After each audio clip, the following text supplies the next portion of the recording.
I'm Jennifer Collins from the Collins Cluckery, and welcome to my kitchen. For a long time I've wanted to do a video for you guys about how to cut up a whole chicken. And while on one hand I know you could go on YouTube and probably get 5,000 videos on how to cut up a whole chicken, I'm your local chicken lady, and so I thought I'd love to do this video for you. A lot of people have a great intimidation when it comes to dealing with whole chickens. Grandma, of course, always started with a whole chicken, but most of us have grown up on boneless, skinless chicken breast. And in fact, there's a little funny story. When my husband and I were first married, I had done a ton of baking before I got married, but not a lot of cooking. And so I was really intimidated, and I found a couple of chicken breast recipes, boneless, skinless chicken breast recipes that he said he liked. And I served them, and I served them, and I served them until finally my very nice husband said one day sitting at dinner, "Honey, I love your chicken, but could we please have something other than chicken for dinner?" So I guess even though I wasn't a chicken lady at that time, it was in the works.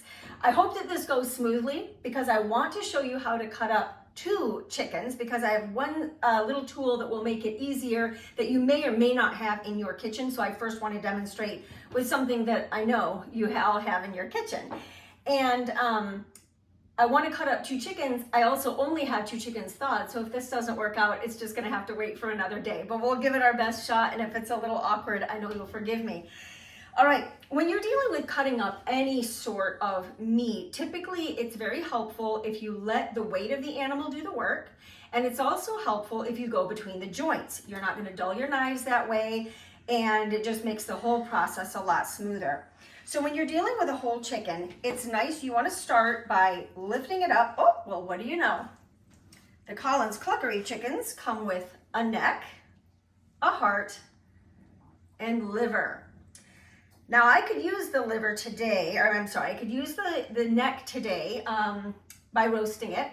And there's meat to be had on the neck, but I've got a lot going on today, so I don't really want to do that. So what I'm going to do is I'm going to put the neck in this Ziploc baggie, and this will start a collection of chicken parts for me that I'll be able to use to make a delicious chicken stock later on. I don't need to do it today. I'm going to collect up chicken parts and bones, and I will do the raw pieces here. I'm also going to put in the bones after we eat supper. And no, it doesn't matter that I'm putting raw with cooked, because instantly it's going to be popped right into my freezer, and it's going to sit there collecting more bones, collecting the peelings from my carrots, the ends from my carrots, the little extra bits of onion. And when I have 2 or 3 bags of this in my freezer, I'm going to put them in a pot, and I'm going to make a delicious chicken stock. So that's where we'll start. Now my heart and my liver, I'm going to just put off in a bowl right now. And when I'm done right here, I'm going to go over on my stove. I'm going to just heat up a little bit of butter in a skillet, and I'll saute them till they're done. It'll take just a couple of minutes, salt them, and it's a delicious, nutritious snack. So now I'm going to pick up my chicken, and nothing should fall out this time. And right here, I'm going to pick it up by the wing, and I'm going to go around the wing in a little bit of a circle. And what I'm looking for is the joint. This is a ball and socket joint, so I'm going to go right there between the joints, and here I have a wing. Now I can cook it just like this, but you see that's a pretty skinny piece, and when you consider that the breast is going to be this big and the wing's going to be this big, this is going to cook really quickly. So I'm going to make it neat and pretty, and also a little more compact. So it'll take this a little bit longer to cook, the heat to get through to the center, and of course it just looks a heck of a lot nicer. So that's what I'm going to do, and put that on my tray. Now I'm going to go to the other wing, pick it up, and again I'm going around in a circle. And right there, right through the joint. That one even got a little bit of breast meat on it, which people who are really good at this often leave that on there because it gives just a little more meat to something that often doesn't have a lot of meat on it. And I'm going to, again, put that right there on my tray. Now I'm going to take off the chicken quarter, which includes the leg and the thigh. Now right here in the chicken quarter, there is a strip of skin, of course. It's very loose skin, and I'm going to go right between the breast and the leg. I'm going to want to leave as much skin there as I can so that the breast is nicely covered when it cooks. because the breast being white meat does tend to dry out more quickly than the rest. So I'm gonna cut this right down between, and I'll be exposing, you can see here, I have the thigh and the leg. And again, there is a joint. You can kind of pop that back and look right there. There's another ball and socket joint, and I'm just going to cut right between the joint. Now this is a neat trick. I don't know, Kev, if you can get in the video a little bit better, but there is a line of fat right here. I hope you can see that. I am going to cut straight down on the leg side of that line of fat, about 1/4 inch over. And as much as you might think, obviously there's bone here, there's bone here, going right down there, I go right between the bones and I hit the joints. So you're not having to hack through bones. So of course here I have the leg and I have the thigh. I'm gonna go over here and do the exact same thing. Right there with that skin.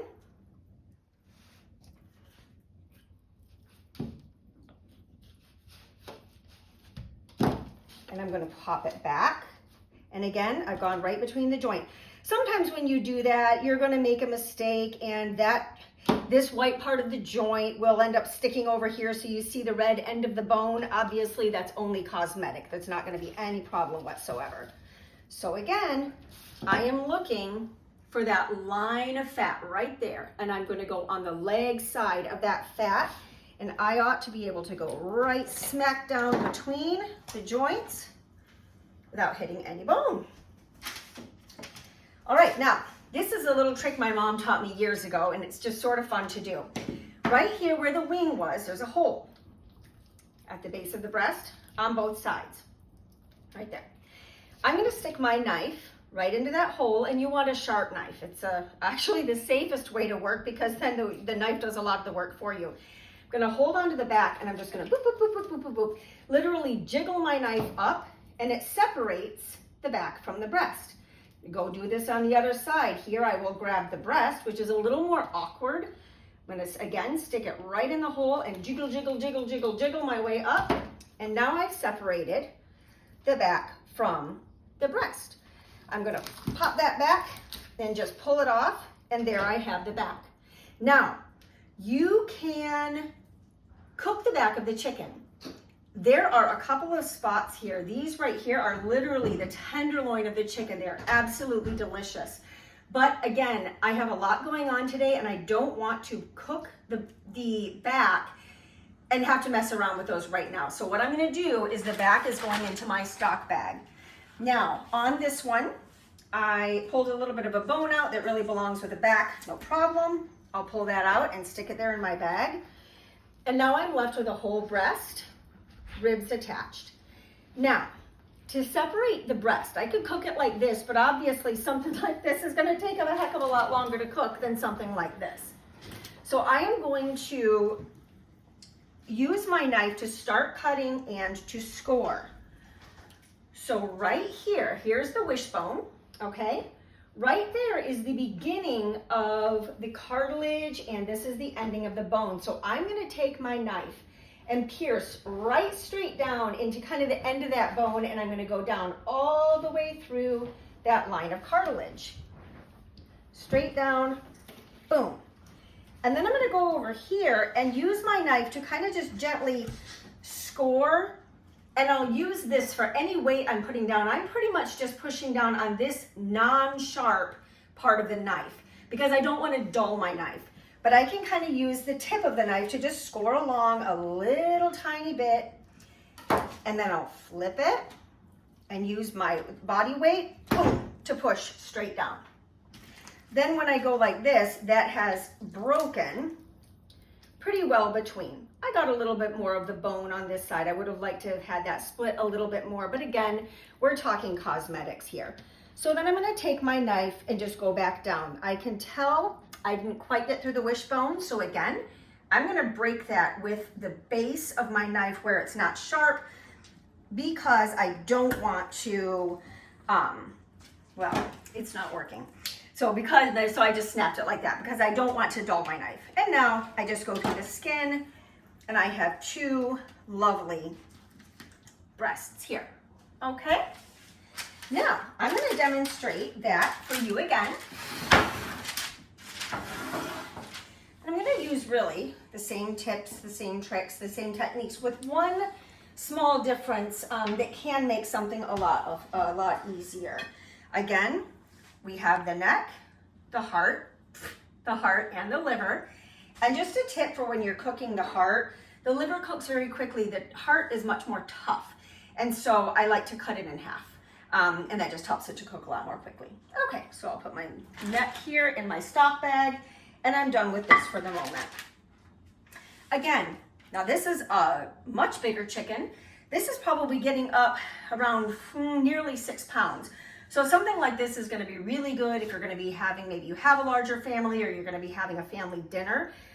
You guys might want to keep this in mind if you are not crazy about turkey for Thanksgiving. We do have several of these, and these are great for feeding a larger crowd. So anyway, you're going to start again by holding up. Oh, there's a little feather on that one. You're going to start by holding it up by the wing. I'm going to make a little circle here, right around there, and the weight of the chicken, let me go right between the joints. So again, right there, and I'll do this one a little bit more quickly because you've already seen the technique. I'm going around, and oh, see right there, you can see I cut on the wrong side of the joint. But again, that's just the end of the bone. It's only cosmetic and won't be any problem whatsoever. Now, I'm going to cut off the leg quarter, so I will go right between the thigh and the leg and the breast, pop that back, and here I've gone between the 2. And again, I'm going to look for that line of fat and go on the leg side of the line of fat. Straight down the middle. And I'll put these on here. Again, straight down between the fat. And I'll cut. I like to kind of work up to the joint. That tends to expose it a little more and make it easier. Okay, so again, then I'm going to look for that line. And you can see I'm going a little bit more quickly here. This is not in a rush to get done with the video. This is to show you that once you learn the technique, cutting up a whole chicken doesn't have to take long. You can do it even if you're slow. You can easily cut up a chicken in less than 5 minutes. So I don't want you to feel intimidated by this. It's just like anything. When you first start doing it, it's intimidating. You're not quite sure what to do. When you start cutting and keep in mind that you want to go between the joints, that's just going to make all the difference for you. Again, my little technique for going up between the back and the breast is to find this hole where the wing was attached and just jiggle, jiggle, jiggle going up. Turn it around and grab the breast, which again is more awkward. And I'm going to jiggle, jiggle, jiggle up. I've got it separated. I am going to pull this. This is a bigger guy, so it's a little bit harder to do, but I'm just going to pull that apart. Ooh, that was hanging on. And this, that looks so ugly, but again, that right there is the tenderloin of the chicken. It is so tender, and there are a bit more. There are some meat bits here and here as well. This will go in my stock. Now again, I have to separate my 2 breasts. I want to separate my 2 breasts. So where it starts going from pink to white is the end of the bone area. So I'm going to pierce that with the tip of my knife so I don't dull the blade. Go right down between the cartilage and skin and flip it around. Now, here's my fun little trick. Simply makes the job easier. I'm dealing with a pretty big bird right now, and honestly, this one's only 6 pounds. We do have them up that are near 7 pounds, and sometimes they can be a little harder to get through. If you happen to have a good pair of pruning shears, these are a really good addition to your kitchen, especially if you make a lot of bone broth, because maybe you've made a nice pot of broth, and I'll talk about this at some other time. You make a nice pot of broth, you strain it out, and you have a lovely broth for making. cream gravies and sauces. But then you can actually cook those bones again and make another very good stock, but that one's better for soups and stews. One way to get a lot of the good calcium out is after those bones have been cooking a bit, they're a little bit soft, and you can use a pair of these to actually cut some of them in half and get more of the nutrition out of the center of the bone. So another use for these though is to go right up here between that bone and the wishbone. They can be a little hard. You'll want to get ones that fit your hands. I have another pair and they fit the hands of my big boys. They don't fit mine very well. This is a Felco 2.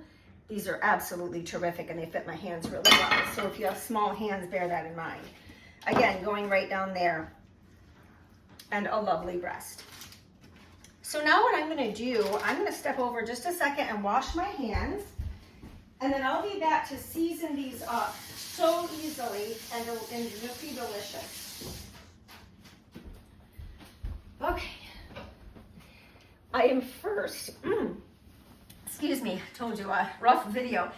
I'm first just going to take a paper towel and dry these off a bit. I did dry it a little before I did the video, but I just want to make sure that they're dry so that my olive oil will stick really nicely.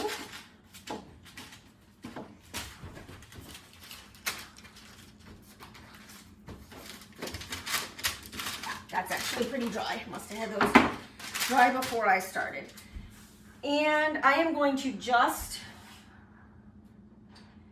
do this really sloppily, and you'll see why in a second. Neatness hardly matters. I am going to season to taste. Ooh! I think that'll be enough salt for both of them. I didn't mean to get so much.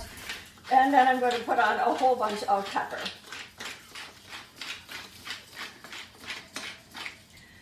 That's funny, I don't usually do that. All right, so what I'm going to do, because I want to share that salt, I'm going to just pile all these together. What I would have done would have been to salt each tray and pepper and olive oil and then do this individually. But what I'm going to do is just rub all over, and that's why I wasn't doing each side individually. There's no reason for that. I'm going to take a little bit of that excess salt and get rid of that. In fact, I can use my towel to get rid of that excess salt there. All right. My dad, who watches his salt, is at this moment looking on with horror, I know. All right, so I'm going to put these back on the trays. And what I'm going to do is roast these in a 375-degree oven. Well, for how long?